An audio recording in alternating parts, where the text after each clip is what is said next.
seorang yang sudah sampai usia 40 tahun, maka Allah mengingatkan ia untuk menyiapkan 5 bekal utama sebelum dia kembali pada Allah Subhanahu wa taala. Hati-hati yang sudah sampai 40 tahun, jika Anda belum memiliki satu di antara 5 ini, Anda mesti khawatir. Dan ini peringatan dari Al-Quran. Baik, 1. Qala rabbi auzi'ni an ashkura ni'mataka allati an'amta 'alayya wa 'ala walidayya. Amanat pertama, kata Allah, dia mesti memperbanyak doa kepada Allah Subhanahu wa taala agar dibimbing. Banyak doa agar dibimbing mensyukuri nikmat hidup, plus bisa meningkatkan bakti pada orang tua. 1. Awas, hati-hati ya. Mohon izin saya pelankan. Sebentar, saya mau minta izin dulu. Pak, boleh saya lebih dari 5 menit? Oh, alhamdulillah. Sampai jam berapa kita? Oh, baik, baik. Insyaallah. Ya, insyaallah. Saya jam 9 pulang, Anda sampai jam 12, silakan. Bismillah. Ayo, yang tadi itu masih pengantar ya. Ini inti yang paling pentingnya sesuai dengan tema kita.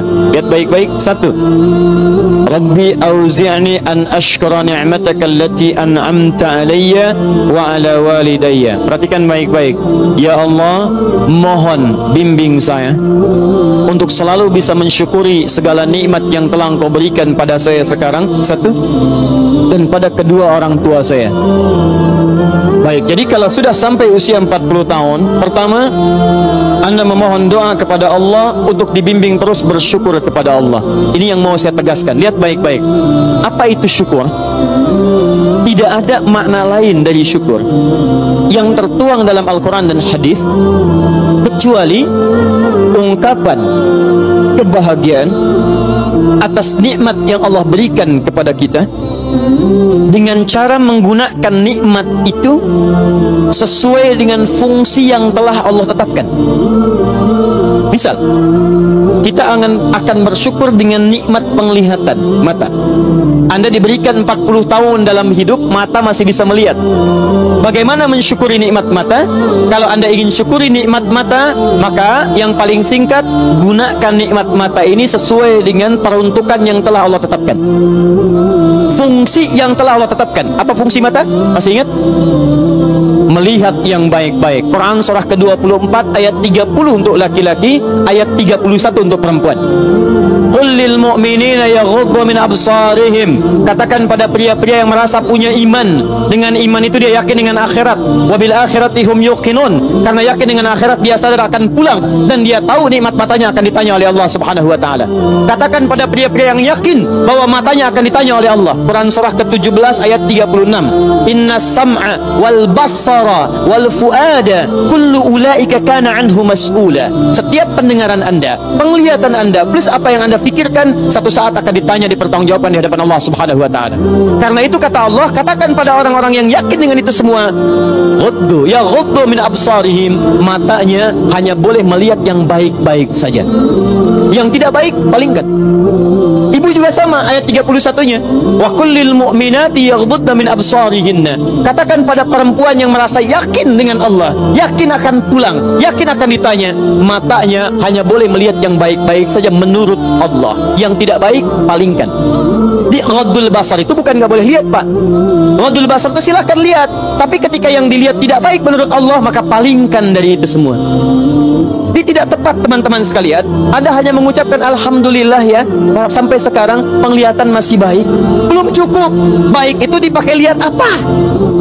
Penglihatannya baik, tapi masalahnya yang dilihat baik tidak. Itu poinnya. Maaf, ada anak usia 4 tahun, Bu, Pak, tidak bisa melihat. Dalam tidak bisa melihatnya, dia masih mau menghafal Al-Quran. Namanya Mu'af. Tinggalnya di Asyut, adanya di Kaira, negaranya Mesir. Matanya nggak bisa lihat, tapi dia sampaikan pada bapaknya, Pak, saya ingin menghafal Quran. saya ingin menghafal Quran. Kata bapaknya, kamu yakin? Saya yakin. Baik, keluarga sederhana, punya cuman motor yang sangat luar biasa tidak bagusnya. Dimodifikasi dashboardnya, menempuh jarak kisaran 20 km. Datang pada syekhnya, bapaknya kemudian membonceng, Mu'adznya di belakang. Teman-teman sekalian, setiap berangkat datang pada syekh, dapat hafalan baru, bapaknya tulis ayatnya, disimpan di dashboardnya. Di jalan lihat ke sini, lihat ke jalan, lihat ke sini, lihat ke jalan. Mu'adz bacakan ayatnya, bapaknya mendengarnya. Secara singkat, tiba-tiba setelah itu fasenya berakhir, jadilah anak ini hafal Quran.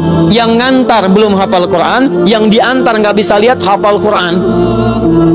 Saking mudahnya Al-Quran, yang nggak bisa lihat bisa hafal Quran. Tapi bapaknya dapat pahala dari transferan anaknya. Perhatikan baik-baik. Begitu dibacakan Qurannya, bagus makhrajnya, viral kisahnya. Begitu viral di Timur Tengah, datang reporter mau wawancara. Pertanyaan pertama, kalau adinda diperkenankan oleh Allah untuk bermohon saat ini, apa yang mau dimohonkan kepada Allah? Reporter ini mengira dia akan meminta doa seperti ibunda Imam Al-Bukhari bermohon kepada Allah supaya Al-Bukhari disembuhkan dari butanya. Bu, Pak, Imam Al-Bukhari itu dulu buta. Butanya permanen. Dilahir 2 tahun ayahnya meninggal, 4 tahun buta permanen.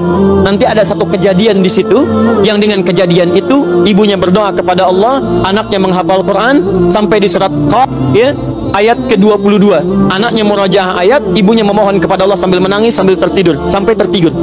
Disitulah kemudian terjadi sesuatu yang luar biasa. Seketika Allah sembuhkan Al-Bukhari kecil, matanya bisa melihat kembali. Karena kajian kita bukan di sini, lain waktu nanti saya terangkan.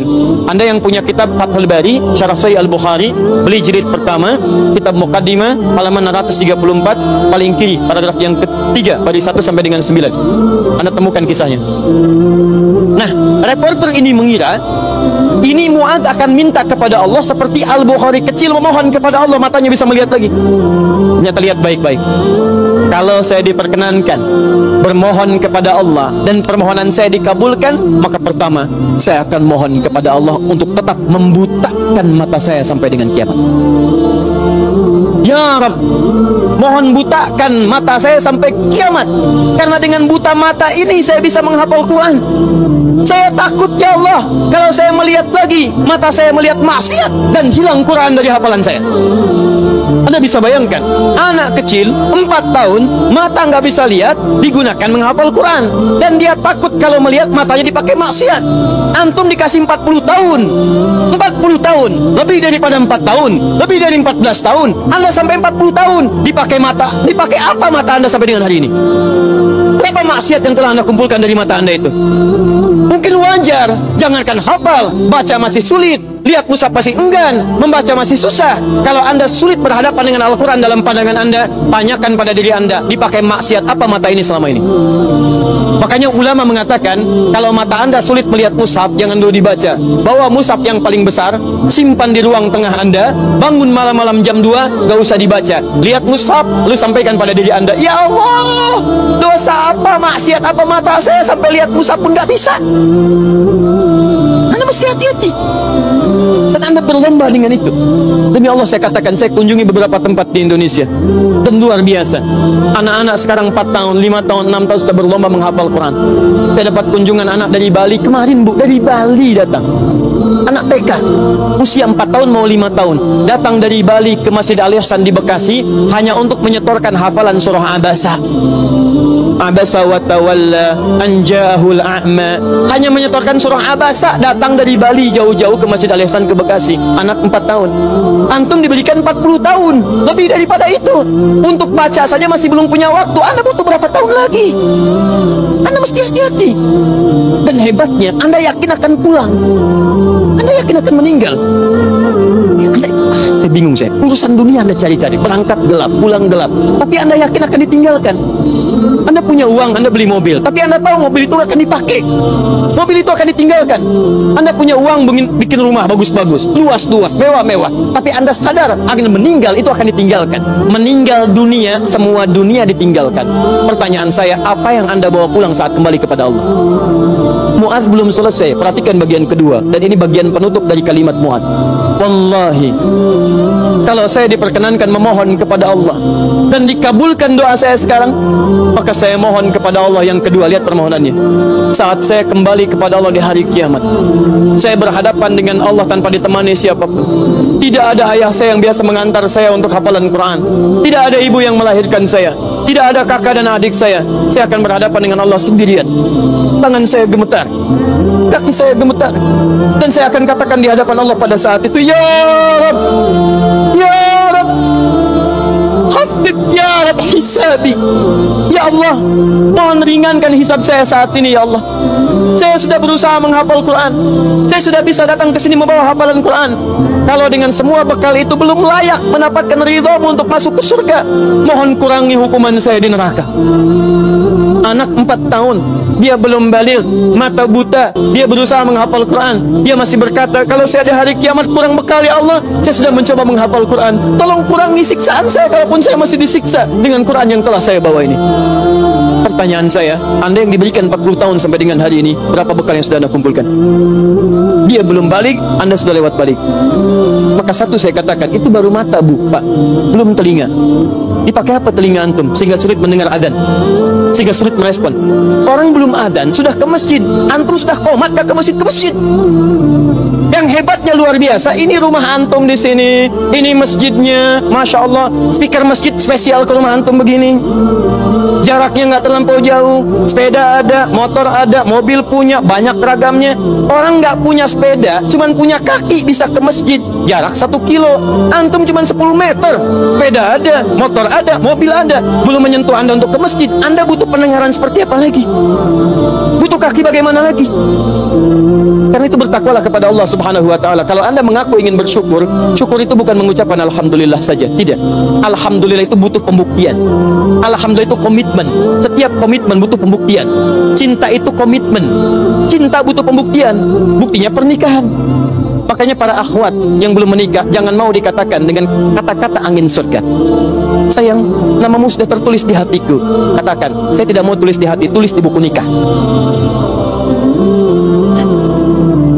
Yes.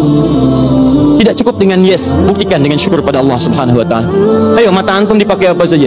Lihat masjid nggak ada getaran, lihat baca Quran nggak ada getaran, lihat orang ceramah nggak ada getaran, lihat musik baru tergerak, lihat orang rame-rame tergerak, lihat orang rame-rame muncul. Allahu Akbar. Bertanya, yang paling gampang gini, lihat, awas hati-hati baik-baik, karena setelah menyebutkan asyuddakum di Quran surah 22 ayat 5 itu, Allah menegaskan, kamu akan saya wafatkan. Kamu akan saya wafatkan. Karena itu bagi orang-orang yang sudah lewat 40 tahun, termasuk 40 tahun, masih main-main dengan keadaan nikmat yang Allah tetapkan pada dirinya, tubuhnya dari atas sampai bawah, hartanya, titipan dan sebagainya, demi Allah saya katakan, kalimat Qurannya sederhana, kamu akan saya wafatkan. Mau sampai kapan lagi begitu? Karena itu pulanglah Anda ke rumah, lihat titipan Allah dari diri kita dulu. Setelah itu lihat kelengkapannya, barangkali ada harta kelebihan dari situ. Harta itu sudah ada Fir'aun bu, yang lebih kaya, Korun lebih kaya daripada kita. Korun, hartanya banyak. Ketika dia bermewah-mewah, turun ayat. Ya, Quran surah 28 ayat 77 tadi. Ya, lihat baik-baik, lihat baik-baik. Korun, Korun, kami titipkan itu supaya kamu bisa mencari surga dengan harta itu, bukan untuk berlomba-lomba dalam kemewahan. Lihat, wabtaghi fima atakallahu daral akhirah wala tansa nasibaka minad dunya. Dunia jangan dilupakan, silahkan cari kenikmatan yang enak, makanan yang nyaman, menghadirkan energi untuk ibadah, tapi semua itu cari bekal untuk pulang menghadap Allah Subhanahu wa ta'ala. Itu intinya. Mungkin Anda dititipkan harta lebih, mohon maaf ya, karena tenaga Anda itu belum kuat dipakai ibadah seperti yang lain. Yang lain itu karena saking tidak punyanya menurut Anda, saking tidak adanya menurut Anda, makanya rajin puasa. Jangankan Senin, Kamis dikejar. Jangankan Senin, Kamis, ayamul bid diburu. Jangankan ayamul bid, puasa Daud diikuti, saking nggak adanya. Antum itu tahajud sudah susah, Senin Kamis nunggunya Ramadan saja. Masya Allah. Makanya dikasih kelebihan oleh Allah supaya Anda dengan itu ada zakat lebih, ada infak lebih, ada sedekah lebih. Itulah surga yang bisa kita raih. Dicontohkan kemudian ada Utsman bin Affan radhiyallahu taala anhu, ada Abdurrahman bin Auf radhiyallahu taala anhu, ada Abu Bakar As-Siddiq, bagaimana mereka menggunakan hartanya dalam kebaikan. Turun peringatan alhaakumut takatsur hatta zurtumul maqabir. Hei, yang masih lalai dengan harta benda, kamu itu akan mengunjungi kuburan. Hei, yang sering mengunjungi tempat-tempat wisata, hei yang sering tamasya, hei yang sering pergi ke negara negara-negara lain, hei, satu saat kamu akan mengunjungi kuburan. Hei, yang pergi ke Amerika sudah menyiapkan bekal. Hei, yang sudah pergi ke Kanada menyiapkan bekal. Hei, yang sudah jalan-jalan ke tempat-tempat indah menyiapkan bekal. Bekal apa yang kamu siapkan untuk kuburan kamu? Itu yang harus dilihat. Itu poinnya. Jadi kalau anak kecil saja paham, masa antum yang lebih 40 tahun nggak paham dengan ini? Syukur. Ayo pulang, lihat kedudukan, pengetahuan. Hei para ustaz, hei yang para pengajar, apa masih mau mencari amplop saat mengajar? Apa masih mau mencari popularitas saat mengajar? Apa hanya memperdulikan jamaah banyak saja saat mengajar? Kamu itu akan wafat dan kamu termasuk golongan yang ditanya oleh Allah Subhanahu wa taala. Mau sampai kapan ribut-ribut? Mau sampai kapan saling mencela? Mau sampai kapan merasa diri paling benar? Mau sampai kapan gila popularitas? Mau sampai kapan mencari amplop? Kamu akan wafat hatta zurtumul maqabir. Dan kamu yang dihisab pertama kali dalam kalangan oleh Allah Subhanahu wa taala. Hei orang-orang yang punya kedudukan, kami akan tukar kedudukan. Kamu sekarang di atas, besok kamu akan berpulang. Quran surah 3 ayat ke-28, 26 sampai 28. 26-nya sampai 27-nya. Qulillahumma malikal mulki tu'til mulka man tasha wa tanzi'ul mulka mimman tasha. Hei mengaku punya kedudukan, hei yang berlomba-lomba dalam kampanye. Kampanye apa yang mau kamu raih? Saat kamu ada di atas, saya wafatkan apa yang sudah kamu siapkan kembali pada Allah Subhanahu wa taala. Kembali. Syukur. Lihat, ini baru bagian pertama, baru setengah dari nomor 1. Keduanya, ini yang paling hebat. Awas, hati-hati betul ya. Allah menyandingkan nikmat syukur dalam diri kita dengan bagian kelengkapan kedua, yang ini. Awas, lihat baik-baik, perhatikan baik-baik ya. Fokus betul. Mudah bagi Allah untuk mengatakan kalimat ini. Misal di luar Quran, Rabbi auzi'ni an ashkura ni'mataka allati an'amta alayya. Cukup. Tapi kenapa muncul kalimat walidayya bagi kedua orang tua? Karena ternyata Masya Allah, Allah memberikan isyarat tajam di ayat ini dan didetilkan di ayat-ayat yang lainnya. Karena ternyata Anda bisa tegak 40 tahun, bisa sukses dalam kehidupan, bisa kuat nalar Anda dalam pendidikan, kepintaran dan sebagainya. Ternyata Anda tidak berdiri sendiri. Ada yang memberikan asinya kepada Anda, ada yang memberikan peluh keringatnya untuk kesuksesan Anda, ada yang memberikan topangan bahunya, tangannya, kakinya untuk kehebatan Anda, ada yang menghilangkan waktu malamnya untuk menjaga Anda, ada yang menghilangkan malunya untuk bisa menjaga kenyamanan Anda. Siapa dia? Orang tua.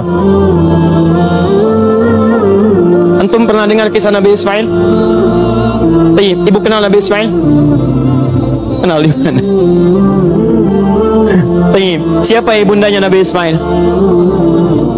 Sayyidah Hajar. Pertanyaan siapa? Pertanyaan saya, yang mencari air siapa? Hajar. Dari mana? Safa. Kemana? Marwah. Aktivitasnya disebut apa? Apa itu sa'i? Bukan, tidak usah mengarang. Sa'i bukan lari-lari kecil. Bukan. Asal katanya sa'i itu dari kata sa'yas'a, usaha yang sangat serius. Gak pakai serius, sungguh-sungguh, very serious, sangat sungguh-sungguh. Jadi mohon maaf, usaha yang sangat serius, sungguh-sungguh disebut dengan sa'yas as-sa'yan. Kenapa sa'i disebut sa'i? Untuk memberikan kesan kepada kita, ada seorang ibu yang sangat serius berjuang untuk anaknya. Dia naik ke sofa. Kenapa disebut sofa? Dari kata tasfiyah, menyaring yang kotor-kotor, muncul yang baik-baik. Dia punya prasangka baik kepada Allah. Gak mungkin Allah menepikan saya, gak mungkin Allah meninggalkan saya. Dia naik ke atas untuk menuju harapan tertinggi, Marwah. Marwah puncak harapan yang ingin diraih. Dia jalan mencari air. Begitu turun, dia lihat di tengah-tengah seperti ada oase. Dia berjalan cepat, setengah berlari. Begitu sampai dekat-dekat, dia lihat kayaknya bukan. Dia teruskan, oh ini mungkin oase. Naik ke atas, ternyata bukan. Turun lagi, cari lagi. Naik lagi, turun lagi. Naik lagi, turun lagi. Sampai 7 kali bolak-balik. Sofa ke Marwah 1, Marwah ke Sofa 2, Sofa ke Marwah 3. Dari Sofa berhenti di Marwah. Perhatikan, yang cari air siapa? Ibunya. Yang dapat air siapa? Tiba-tiba setelah sampai di Marwah, anaknya bergerak.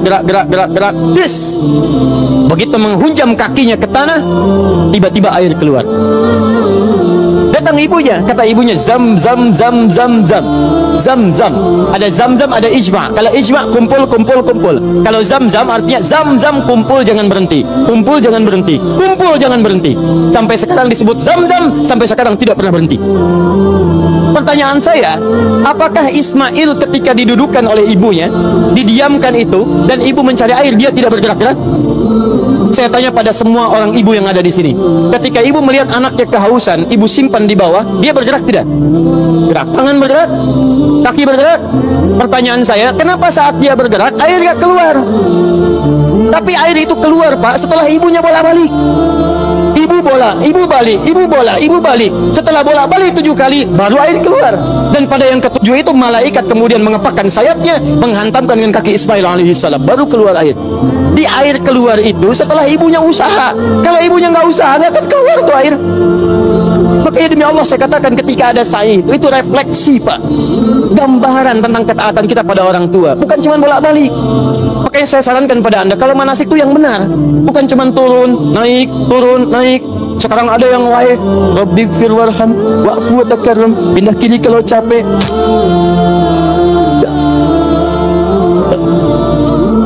Ngapain keluar uang banyak-banyak, tenaga juga luar biasa, waktu diluangkan panjang, nyampe sana gak ada yang berguna. Kenapa tidak kita pelajari isinya? Yang berangkat dengan orang tua, gandeng tangannya, dekatkan dirinya, rasakan. Saat itulah perjuangan orang tua antum bagaimana mendidik sejak kecil. Gandeng minta sama Allah, ya Allah sayang ibu saya. Makanya kalimatnya Rabbighfir warham, ya Allah ampuni saya, ya Allah ampuni dosa ibu saya, ya Allah sayang ibu saya, ya Allah sayang ayah saya, ya Allah. Saya bisa kesini karena dari peralatan ibu saya, ya Allah, yang mengandung saya 9 bulan, ya Allah, yang berjuang dengan kematian dalam kelahirannya, ya Allah. Ayah saya, ya Rabb, yang sampai saat ini tidak bisa mendampingi saya, ya Allah, dia telah wafat, ya Rabb, tapi dengan keringatnya, ya Allah, dia merawat saya, dia memastikan saya baik, dia memastikan saya bahagia. Saya tidak bisa membalas dosa jasanya, ya Allah. Mohon berikan ampunan, ya Allah, mohon berikan kasih sayang dalam kuburnya, ya Allah, ya Allah, ya Rabb. Minta, minta, minta.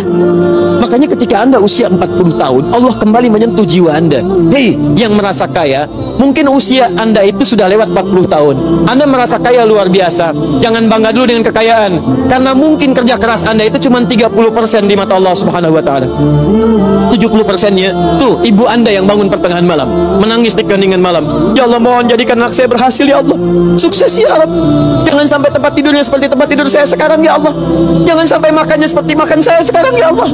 Itu bapak Anda yang sekarang Anda anak tinggal di kantor yang ber-AC, mobil yang bagus, yang luar biasa. Bapak Anda yang bawa cangkul, yang pergi kemudian ke sawahnya, yang pergi ke kebunnya, yang dengan terik panasnya, yang dengan segalanya, dia katakan kepada Allah, ya Rabb, saya ikhlas, ya Rabb, saya berusaha, ya Rabb, tapi tolong jadikan anak saya lebih daripada saya kebaikannya, ya Allah. Jangan jadikan kerja kerasnya seperti saya sekarang, ya Rabb. Jangan jadikan kepintarannya seperti pintarnya saya sekarang, ya Rabb. Lebihkan dari saya, ya Allah. Tenangkan hidupnya, ya Allah. Saya ridha, ya Rabb. Pertanyaan saya, setelah Anda lebih mencapai kesuksesan karena kerja keras kedua orang tua itu, pertanyaan saya, apa yang Anda berikan kepada kedua orang tua? Demi Allah saya katakan, kalau Anda dengan berdoa saja setiap selesai sholat lupa mendoakannya, saya tidak tahu harus menyebut apa dari Anda. Dan nengok saja nggak pernah, tanya kabar saya tidak menyampaikannya. Ada sesuatu tidak Anda berikan, bahkan doa pun tidak Anda panjatkan. Lalu siapa sebetulnya Anda? Kemudian Allah kembalikan, hati-hati kalau Anda sudah 40 tahun. Orang tua memberikan yang terbaik untuk Anda, apa yang sudah Anda siapkan untuk orang tua Anda. Tapi hati-hati, awas. Kalau Anda sebagai orang tua tidak mendapatkan gambaran kebaikan dari anak-anaknya, maka Quran kembali membalikkan kepada Anda apa yang telah Anda berikan pada anak-anak Anda, sehingga anak Anda jadi seperti itu sekarang. Harusnya seperti Ismail kepada Ibrahim, yang rela bahkan mengorbankan nyawanya, memberikan bagian tenaganya. Ibrahim Nabi, Ibrahim Rasul, Khalilullah, Masya Allah, maaf, anaknya juga Nabi, anaknya Rasul, dekat dengan Allah. Ibrahim Nabi, Ibrahim Rasul, tinggal di Palestina, sibuk sebagai suami, tapi kasih sayang sebagai seorang ayah, maaf Pak ya, masih sempat meluangkan waktu menengok anaknya di Mekah. Karena itu disebut dengan Ibrahim. Dalam Fathul Qadir Asy-Syaukani menyebut dari Abun Rahim, bapak yang punya nilai kasih, Nabi, Rasul, Khalilullah, dekat dengan Allah, suami pencari nafkah, Rasul punya risalah, tapi dibalik kesibukannya masih jalan dari Palestina ke Mekah, yang jaraknya pakai mobil, bus, 1 hari 2 malam. Anda Nabi bukan, Rasul bukan, tidak sedekat Nabi Ibrahim kepada Allah. Maaf, risalah Anda tidak ada, tidak ada satu ayat turun mengangkat Anda. Surga belum jelas, amalan berantakan, hisab menegangkan. Apa sih yang Anda cari? Berangkat gelap, pulang gelap, semua dunia. Masalah kantor dibawa ke rumah, anak Anda minta kasih sayang tidak diperhatikan, masalah kemarahan diluapkan pada keluarga. Anda siapa? Jadi kalau anak Anda mencari perhatian di luar rumah, jangan salahkan dia. Mungkin Anda yang kurang perhatian. Banting tuh handphone Anda. Bukan anak Anda yang dipukul. Mungkin handphone itu yang menjadikan anak Anda mencari perhatian di luar. Kalau anak Anda ingin mendapatkan pengakuan di luar, bahkan dia tawuran, bahkan dia mencari ini, mencari itu, bayangkan, barangkali dia mencari pengakuan di luar karena di dalam tidak mendapatkan perhatian dan pengakuan dari orang tuanya. Karena itu kalau Anda menemukan anak kurang taat pada orang tua, kata Quran, cek kalimat kedua, perhatikan, wa aslih li. Sebelum sampai wa aslih li wa dzurriyyati, saya teruskan dulu ya gini. Ya, wa an a'mala salihan tarda. Saya ke anak dulu untuk orang tua. Saya lanjutkan dulu yang ini, anak untuk orang tua. Perhatikan baik-baik. Tadi satu syukur, bakti pada orang tua. Bagaimana cara menghadirkan syukur dan bakti pada orang tua? Perhatikan. Rabbi auzi'ni an ashkura ni'mataka allati an'amta 'alayya wa 'ala walidayya wa an a'mala salihan tarda. Maka mulai usia 40 tahun ini, kata Allah, minta bimbingan dari Allah supaya konsisten mengerjakan amal soleh yang Allah ridhai. Jadi kalau Anda ingin mensyukuri nikmat hidup, ada pahala mengalir untuk orang tua, kerjakan amal soleh yang diridhai Allah. Ini wa an a'mala salihan tarda. Saya mau buat sebuah perbandingan. Ini hitungan kecil-kecilan yang pernah dilihat oleh beberapa pakar. Setengah hidup kita ternyata kalau dilihat itu umumnya dipakai tidur. Tidur dari mulai dilahirkan, tidur siang, tidur malam, tidur macam-macam, itu umumnya dikalkulasi pada umumnya, walau tidak semua, itu setengah usia. Jadi kalau hari ini ada usia 40 tahun, yang dipakai tidur berapa tahun? Setengahnya, rata-rata 20 tahun. Setengahnya lagi beraktivitas, 20 tahun lagi, yang 20 tahun sisanya beraktivitas. Makannya, minumnya, gitu kan? Sholatnya, ngajinya, baik zakatnya, infaknya, plus maksiatnya. 20 tahun. Pertanyaan saya, mohon izin, maaf, dari 20 tahun ini yang kira-kira jadi amal soleh berapa tahun? Atau singkatnya yang jadi ibadah berapa tahun? Jangan terlampau pesimis, ambil setengahnya, 10 tahun misal ini yang bermasalahnya. Baik, lihat, bermasalah itu bukan hanya dosa yang terabaikan, yang nggak dipakai macam-macam, yang nonton, yang ini, yang itu, dan sebagainya. Sekarang lihat, dari 20 tahun ini, yang ibadah, yang kira-kira yang diterima sebagai amal soleh, berapa tahun? Sudah pasti diterima belum? Syarat diterima apa? Ikhlas. Quran surah 98 ayat 5. Wa ma umiru illa liya'budullaha mukhlishina lahuddin. Jadi syarat ibadah menjadi syarat amal jadi soleh itu kalau ikhlas. Jadi kalau ada sekarang beramal 10 tahun, yang ikhlas berapa tahun? Ayo jawab. Ayo, Anda dunia dihitung-hitung, modal dihitung, omset dihitung, segala dihitung, keuntungan dihitung, kerugian dihitung, Masya Allah. Bahkan untung disebut rugi juga. Modal 5 juta, punya pekerjaan, baik, kemudian dapat hasil, keuntungan 10 juta, untung tidak? Pekan berikutnya 20 juta, untung tidak? Baik, kemudian pekan berikutnya, jadi 7 juta, untung atau rugi? Halo, sebelumnya 20 juta, sekarang 7 juta, untung rugi? Oh, rugi. Padahal modal 5 juta, masih untung 2 juta, disebut rugi juga. Masya Allah. Sekarang lihat sini, 10 tahun ibadah, yang ikhlas berapa tahun? Ambillah 5 tahun misalnya. Jadi orang yang usianya 40 tahun, punya amalan yang dibawa pulang menghadap Allah tanpa masalah, itu 5 tahun. Pertanyaan saya, dosanya berapa tahun? Kalau dosanya 5 tahun 1 hari, berarti lebih banyak dosanya, neraka tujuannya. Kalau dosanya 5 tahun, amalan baik 5 tahun, maka seimbang. Al-A'raf, nunggu di situ sampai hisab selesai. Tapi kalau misalnya amal salehnya 5 tahun, amal buruknya 4 tahun, misalnya 11 bulan, 29 hari, ya, bisa, maka dia masih bisa masuk ke dalam surga. Baik, teman-teman sekalian, pertanyaan saya, lihat baik-baik, dari 40 tahun ini, Anda mesti evaluasi sampai hari ini. Kalau besok atau hari ini kita wafat, apa yang mau dibawa pulang? Maka dari itu, minta kepada Allah untuk dibimbing supaya semua amalan sisa dari sekarang itu jadi amal soleh. Paham ya? Ya, mulai keluar dari masjid ini jadi amal soleh. Keluar kaki yang mana? Kanan, kiri. Ayo saya tes dulu. Masuk masjid kaki apa? Kanan. Keluar toilet kaki apa? Kiri. Kanan. Baik. Masuk toilet kaki apa? Kiri. Keluar masjid kaki apa? Kanan. Kiri. Masuk masjid kaki apa? Keluar masjid kaki apa? Kiri. Masuk toilet kaki apa? Keluar toilet? Jadi pastikan semua aktivitas kita mulai hari ini jadi amal soleh. Kata Quran, hei, khawatirnya kamu wafat, mulai sudah usia 40 tahun, siap-siap semua kegiatan jadi amal soleh. Baik, amal solehnya yang Allah ridai. Lihat sini, ini ada minuman. Saya berikan pada satu orang misalnya. Misal saja, amal soleh bukan? Allah ridhoi tidak? Belum tentu. Kalau tidak saya niatkan karena Allah, maka ini tidak menjadi amal soleh yang diridhai. Maka mulai sekarang semua kegiatan lakukan karena Allah. Jelas ya? Kalau bapak ibu kedatangan tamu, bikin makanan tidak? Minuman tidak? Kenapa? Bukan karena ada tamu, karena Allah memerintahkan itu. Lakukan karena Allah, maka menjadi amal soleh yang diridhai oleh Allah Subhanahu wa taala. Maaf, ta'lim ini karena Allah bukan? Karena Allah bukan? Karena Allah bukan? Karena ustadznya atau karena Allah? Karena masjidnya atau karena Allah? Baik, kalau ustadznya nggak datang, ridho tidak? Alhamdulillah. Baik. Lain kali jangan marah sama DKM ya. Kalau ada pengajian ustadznya tidak datang, jangan marah karena Anda datang ke sini karena Allah, bukan karena ustadz. Paham? Alhamdulillah. Menikah dengan suami karena Allah bukan, Bu? Masya Allah. Kalau suami salah, marah tidak? Marahnya karena Allah.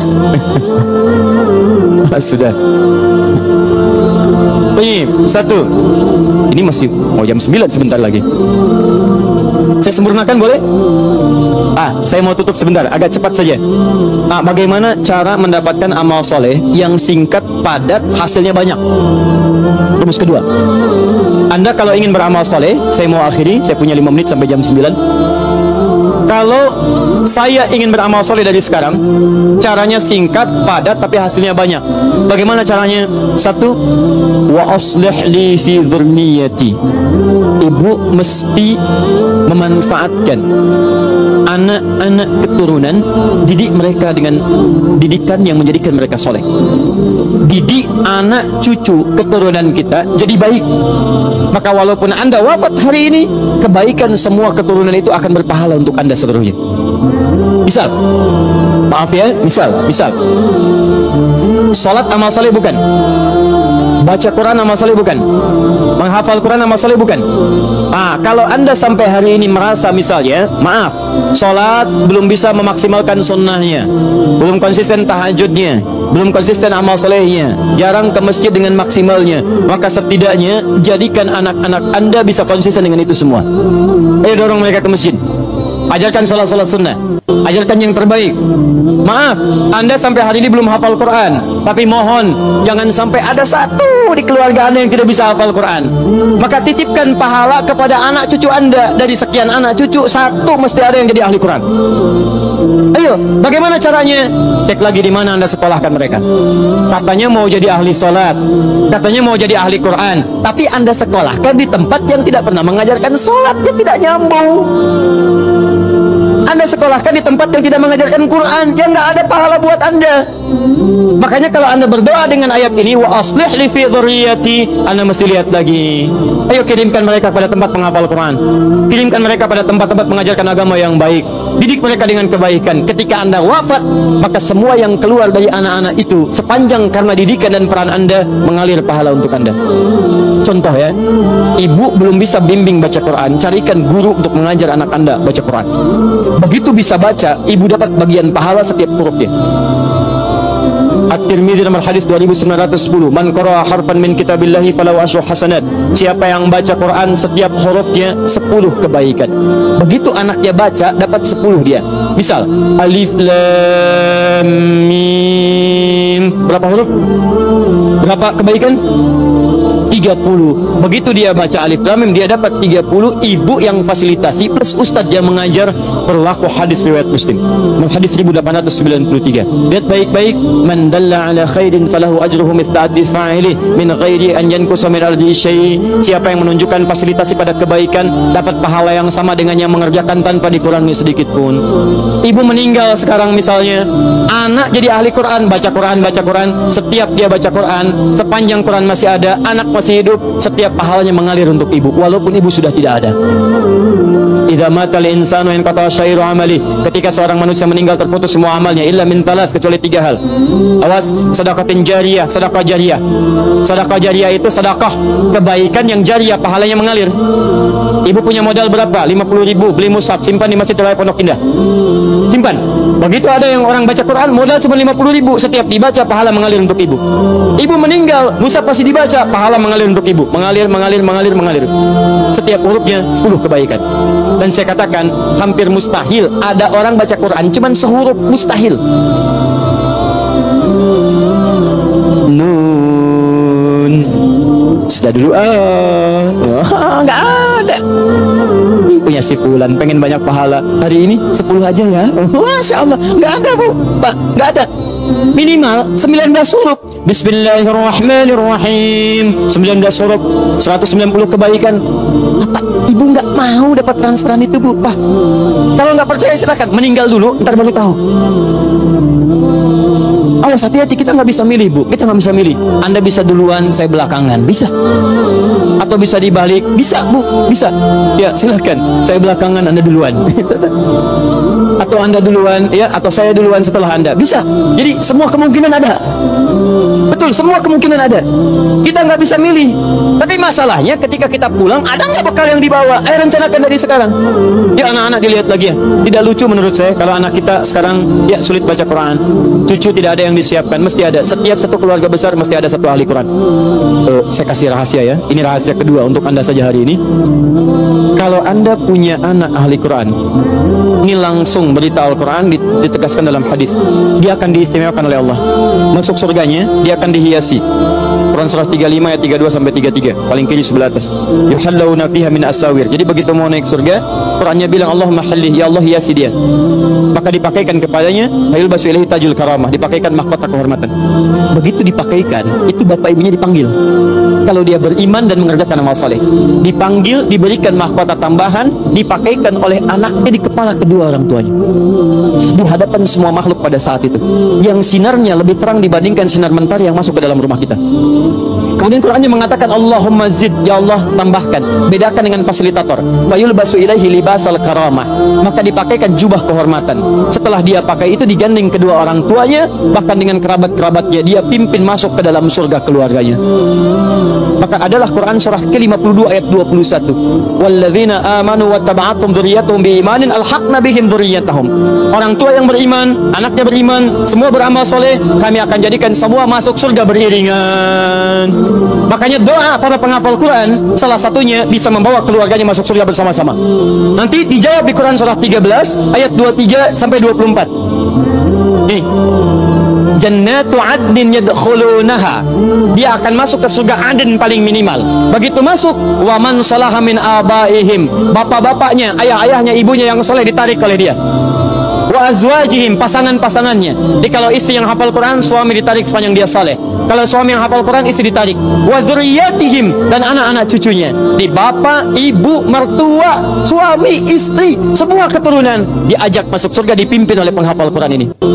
Tiba-tiba datang malaikat. Wal malaikatu yadkhuluna min kulli babin. Para malaikat datang dari setiap pintu memberikan selamat kepada rombongan ini. Maka mereka berkata, salamun alaikum bima sabaratum. Selamat, selamat, bisa masuk surga. Dan Anda sabar saat di dunia, sabar dengan harta Anda. Orang lain bermewah-mewah, Anda siapkan mencari bekal akhirat. Sekolah yang bagus-bagus. Orang lain bermewah-mewah, Anda siapkan harta untuk mencari majlis ilmu, cari buku-buku kebaikan, nyumbang ke masjid, memberikan sedekah. Sabar. Orang lain cari kedudukan, Anda gunakan kedudukan dalam kebaikan. Dihina orang, dijauhi orang lain. Sabar. Fanikma uqbaddar. Sekarang kenikmatan yang paling indah, negeri terbaik. Silahkan nikmati. Pertanyaan saya, saat ada orang tua yang sekarang berlomba dan mereka sudah berhasil mewujudkan anaknya, nanti saya tunjukkan pada Anda bulan depan.